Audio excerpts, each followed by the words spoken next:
26 तारीख जो भारत देश का कई त्योहारों के बीच एक ऐसा विशेष त्योहार जिसका नाम है श्री कृष्ण जन्माष्टमी, इसका इंतजार साल भर भक्तों को रहता है।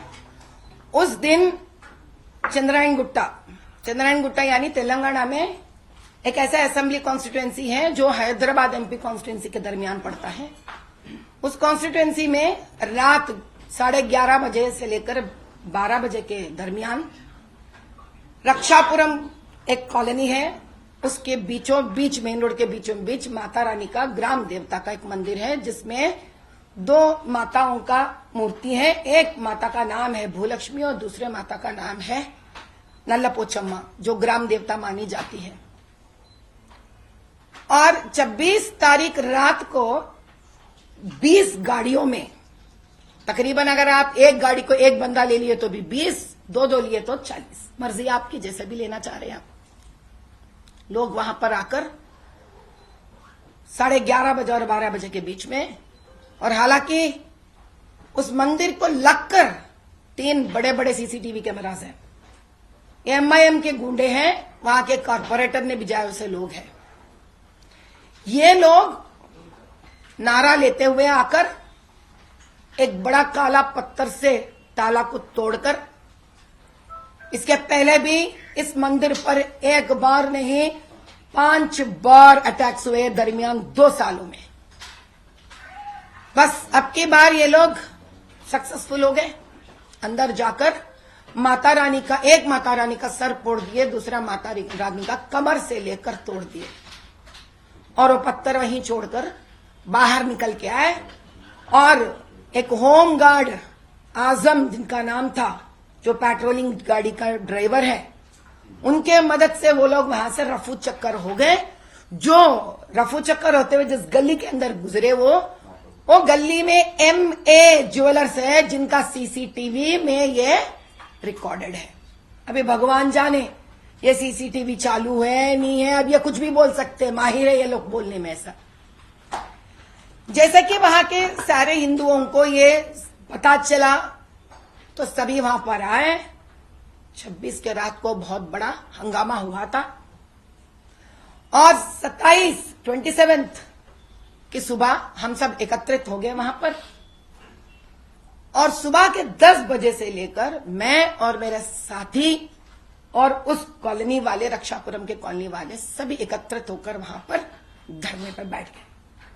मैं निर्जल धरना पे बैठी थी और धरना के दरमियान सिर्फ माता रानी का नाम और स्तोत्र लेकर हम बैठे थे और हमने एक ही गुजारिश की है। और हमारा गुजारिश था कि साहब देखिए, ये क्षेत्र जिस MP के दरमियान पड़ता है, जिस MLA के क्षेत्र में आता है, उनका जिम्मेदारी बनता है कि वो इधर आए और इस हालात को देखे और हमारे तरफ थोड़ा तो एक इंसानियत दिखा दे। क्योंकि सेक्युलर के बड़े बड़े नारे लगाते हैं ये लोग, जय भीम के भी नारे लगाते हैं, और अगर लोग जाने तो ग्राम देवता का सबसे बड़े पूजा करने वाले मेरे SC ST और BC भाई बहनों के परिवार ज्यादा रहते हैं। तो जिन महाशय MIM के अधिनेता जय भीम के नारा लगाता है तो उनका तो कर्तव्य बनता है वहां पर आने के लिए।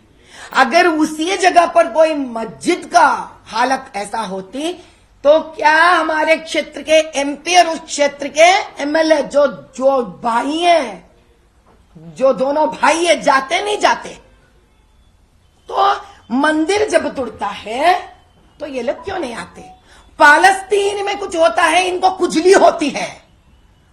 और असेंबली में ये लोग निष्ठापूर्वक अपने भारत देश के प्रति दिखाने वाली बात को ये लोग उस दिन जय पालस्तीन का नाम लेते हैं, लेकिन खुद के क्षेत्र में जो कहते हैं हिंदू भी हमारे दोस्त हैं, हम हिंदू के भी संरक्षण करते हैं, तो हिंदू मंदिर को जब तोड़ा गया है आप आए क्यों नहीं?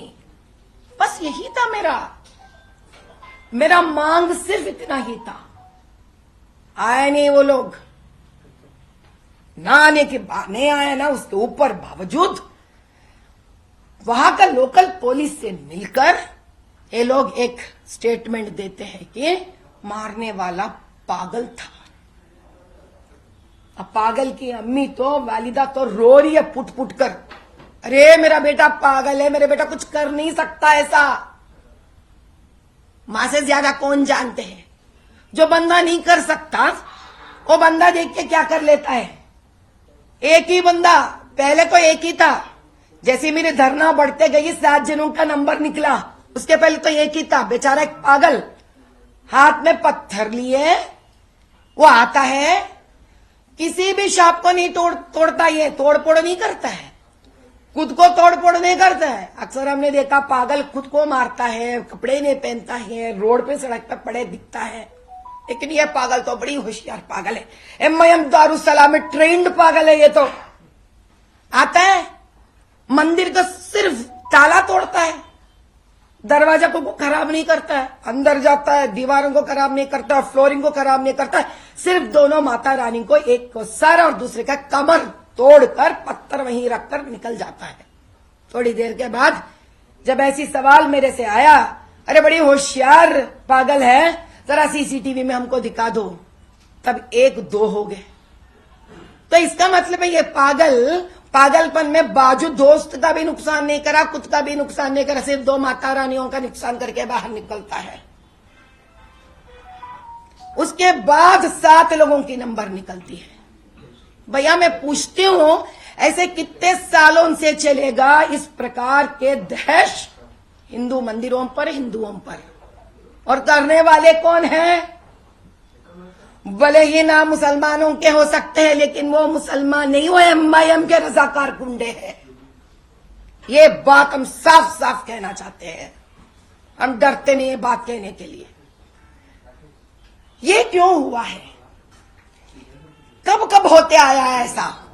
जब जब इन लोगों को रियल एस्टेट पर अपना पैसा कमाने का आइडिया बन जाता है, या उनका रियल एस्टेट के जो बिल्डिंग है उनकी हिफाजत की समस्या आती है, तो सबसे पहला काम रहता है कम्युनल राइट्स करवाना, मजहब के बीच में दंगा फसाद करवाना। अब आपकी बार कौन सा है साहब? आपकी बार है, देख के यहां पर Asaduddin Owaisi appeals against clearance of encroachment in Suraram चरू। क्यों भाई, क्यों काली करवाना? हाइड्रा को क्यों काली करवाना तुम्हारे जगह से? तुम क्या ऊपर से नीचे उतरे? अरे तुम तो टैक्स तक नहीं भरते, हम लोग टैक्स भी भर लेते हैं। एक टैक्स का पैसा ऐसे लेकर तुम इस जगह पे नहीं बना सकते खाकर? पूछती हूं जीएचएमसी का फंड्स कहां जा रहे भाई? साउथ जोन को तो सबसे ज्यादा फंड्स मिलता है जीएचएमसी से। बस इसी को बचाने का काम था। एक बहन सा तो हमने देख लिया है, वक्फ बोर्ड का जमीन हड़पने के लिए कितना बड़ा दहश मचाया था इन लोगों ने, भाइयों दोनों मिलकर। लेकिन अब की बार ये नहीं चलेगी। इसको बचाने के चक्कर में अगर तुम लोग हिंदू मंदिरों के तरफ आंख उठा के भी देखी ना, देख लेना हम हैं इधर, जान पे झोंके लेकर भी हम आगे बढ़ेंगे। हमको कोई फिक्र नहीं है मेरे जीवन का, हम रहे मरे फर्क नहीं पड़ेगा, लेकिन इस प्रकार के गलत काम करने नहीं देंगे हम। ये यहां से रुकता भी नहीं है। इसके पीछे इससे भी बड़ा एक सोच विचार है, क्योंकि यहां का मुख्यमंत्री काफी सालों के बाद पहले एक मुख्यमंत्री जो बाहर निकला, ठीक है इलेक्शन तो छोड़ दो, जो हुआ सो हुआ है, लेकिन पहली बार मुख्यमंत्री बाहर निकला हाइड्रा प्रोजेक्ट के दरमियान गलत, जितने भी गलत बिल्डिंग्स बनाए हैं उनको तोड़ने के लिए।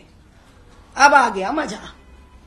अब दिखाना चाहता है एमआईएम के अधिनेता कि देखो भाई, हमको कम मत समझना, हम ऐसे कम्युनल राइट्स करवाते रहेंगे, मंदिरें तोड़वाते रहेंगे। एक सैंपल दिखाया उन्होंने रेवंत रेड्डी जी को कि देखो भाई, ऐसे हम बहुत सारे कर सकते हैं, ऐसी डरा के धमका के रखे हैं बीआरएस और टीआरएस के नामों को। तुम कौन सी बड़ी चीज हो हमारे लिए? ये सिर्फ एक नमूना है जो हमने आपको पेश किया है। ऐसे कई दंगा करेंगे हम, देखते रहना, क्योंकि आने वाले कॉर्पोरेटर इलेक्शंस में चाहिए था एमआईएम का हाथ इन लोगों को। और उससे ज्यादा आगे बढ़कर एमएलए इलेक्शंस पे इनको मुसलमानों के वोट्स चाहिए था, जिन मुसलमानों को बेवकूफ बनाकर अशरफे बोलते रहते हैं मस्जिदों में, वोट डालो, जिनको वो चाहिए उनको। खिलवाड़ हो रहा है दो मजहबों से इधर। बस ये डराकर धमकी देकर रेवंत रेड्डी जी को अपने कब्जे में, काबू में लाना चाहता है असदुद्दीन।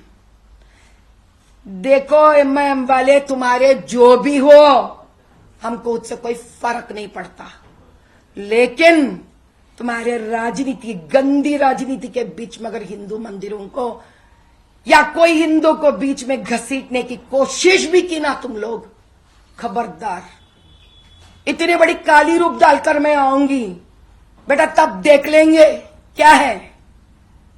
अरे आप यकीन नहीं करते, उस दिन ऐसा कोई धरना ही नहीं हुआ था जहां एक धरना करने वाले इंसान राम नाम से, राम जब से धरना किए हो। लेकिन देखिए मिर्जा मुस्तफा बेग जी, वो जीएचएमसी के कॉर्पोरेटर साहबजादे हैं, वो पुलिस में कंप्लेंट देते हैं। सुनिए, 2 लाइन अंग्रेजी में मैं पढ़ के सुनाती हूं आपको।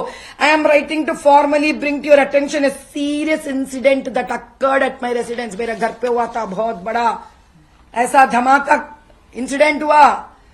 कब? रात के around 1:30 PM A mob approximately 150 to 200, sorry, दोपहर 1:30, दोपहर 1:30 पर। और इसके साथ साथ ये भी लिखते हैं, आई फर्मली बिलीव, वाह क्या यकीन करते हैं देखिए बेग साहब, that this attack was premeditated and orchestrated by Madhavi Latha, यानी कि मैं। कोई दूसरा काम नहीं मिला मेरे को, मैं एमआईएम हूं, बेकार में घरों पे जाकर पत्थर मारने के लिए। अब हमको बहुत अच्छे सारे काम करने के लिए हैं, ताकि गरीबों का मदद करना है। आप लोगों के जैसा मंदिरों पे पढ़ना नहीं है, कब्जा करना नहीं है जमीनों को हमको। अलॉन्ग विथ महेश, बेचारा वो मंदिर का वो चेयरमैन है, खुद अपने हाथों से बनाकर रोज पूजा पाठ करता है। And others incited the mob to carry out this unlawful act। बस इन लोगों का यही काम है। लोकल छोटे मोटे पुलिस वालों से हाथ मिला लो, जरूरत पड़ा तो सीसी कैमरा टीवी का गायब कर दो, बेचारे पागलों को लेके आकर फंसा दो, घर वालों को थोड़ा पैसा दे दो, जो गुंडागर्दी करते एमआईएम वालों उनको बचा दो। वही तो चंगीचेरला में हुआ। क्या हुआ चंगीचेरला में? जय नीम जय भीम बोलने वाले साहबजादे एसटी के ऊपर इतने दहश हुआ तो मस्जिद से बाहर निकले वालों से गए ने बात नहीं करे। बेचारी वो पारदीवाड़ी लड़की को लेकर जाकर पुलिस स्टेशन में रख के और उसके बाद जेल में जाकर खूब पीटे लड़की को। ये है इनका राजनीति। और वक्फ बोर्ड लैंड्स कब्जा करके खाने में इनसे बड़े माहिर कोई भी नहीं है, मैं बताती हूं। और ये लोग हैं वक्फ बोर्ड एक्ट के बारे में बात करने के लिए। भाई, जो प्रधानमंत्री मोदी जी ने वक्फ बोर्ड एक्ट लेके आने की कोशिश कर रहे हैं, उसमें मैं कहती हूं मुसलमान का ज्यादा फायदा होगा। जागो मुसलमान जागो। एक एक वक्फ बोर्ड लैंड कहां गया, किस अशरफ ने खा लिया, कितने लीज पे ले लिया, कितना रेंट खा रहा उसके ऊपर, कहां चले गए इतने सारे। सब बाहर आएंगे, सब बाहर आएंगे, मैं बता रही हूं। आप समझ रहे हैं हिंदू को बचाने के लिए इतनी छोटी सी बात नहीं है ये। आपका मुसलमानों का नाम लेकर जो कुरान में भी नहीं करना है, वैसा गलत काम कर रहे हैं ये लोग मुसलमान के नाम पर पार्टी बनाकर। जागो मुसलमान जागो।